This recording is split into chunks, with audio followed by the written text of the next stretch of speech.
दीपू दास मेमन सिंह में जिस इलाके में रहता था, अपने घर से बेहद नजदीक थी उसकी कंपनी जहां पर वो था। जब उसे भीड़ पहुंची और ये आरोप लगाया कि उसने कुछ ब्लास्फेमी जो है ईश निंदा कुछ ऐसा बयान दिया है।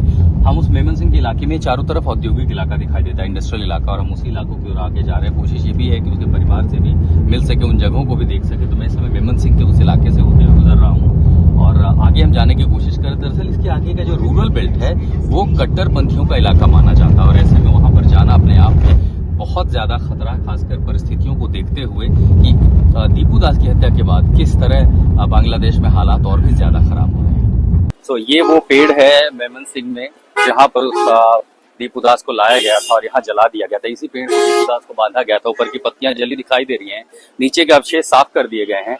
अब से थोड़ी देर पहले यहाँ पर जो ढाका पुलिस है और इसी के साथ जो वोकला पुलिस है, वोलुका पुलिस, उसकी डिटेक्टिव ब्रांच आई थी जांच के लिए। इन्वेस्टिगेशन चल रहा है और यहाँ तमाम सारे लोग थे। शाम का समय था, दुकानें खुली थी, लेकिन अब कोई इस पर बात नहीं करना चाहता। और इसी पेड़ के नीचे दीपू दास को बेरहमी से पीट पीट कर मार दिया गया। बांग्लादेश की सड़कों पर एक बार फिर से ऐसा लगता है कि जैसे शांति लौटने लगी है, जिंदगी सामान्य हो रही है, सब कुछ पटरी पर आ रहा है।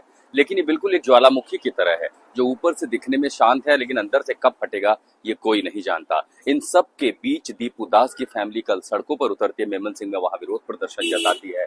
देश के अलग अलग शहरों में हिंदू संगठन सड़कों पर हैं, आवेशित हैं, आक्रोशित, और वो लगातार न्याय, इंसाफ और हिंदुओं को सुरक्षा की मांग कर रहे हैं। तो वहीं पत्रकारों पर हुए हमले को लेकर के पत्रकार सड़कों पर है, उनका धरना प्रदर्शन चल रहा है। सरकार तो कह रही है, भरोसा दे रही है कि हम सुरक्षा देंगे, सुरक्षा का आश्वासन दे रहे हैं, लेकिन कार्रवाई के नाम पर अब तक सिर्फ 17 गिरफ्तारियां हुई हैं और कुल मिलाकर के अब तक 31 लोगों की पहचान हुई है। हालात इस कदर खराब है कि 10 दिन में 2 छात्र नेताओं पर शूट आउट होता है, एक की मौत हो गई, जिसके बाद बांग्लादेश उबल पड़ा तो दूसरे एनसीपी के नेता की खुलना में गोली मार दी जाती है चुनावी कार्यक्रम के दौरान, वो भी तब जब इस समय आचार संहिता लगी हुई। आपको ये भी बता दें कि इस बीच डॉक्टर यूनुस ने सरगई गोर, जो कि विशेष दूत हैं बांग्लादेश के और सेंट्रल एशिया, साउथ एशिया में भी, जब उनसे बात की तो वो कह रहे हैं कि यहाँ हालात, हम कटिबद्ध है 12 फरवरी को चुनाव कराने के लिए, लेकिन वो कटिबद्धता क्या इस तरह के कानून व्यवस्था में हो सकती है, ऐसे कई सारे सवाल हैं। इस बीच बांग्लादेश में जो रूस के प्रतिनिधि हैं, रूस के एनवॉय हैं, उन्होंने कहा है कि ढाका हर हाल में नई दिल्ली के साथ अपना रिश्ता ठीक करे।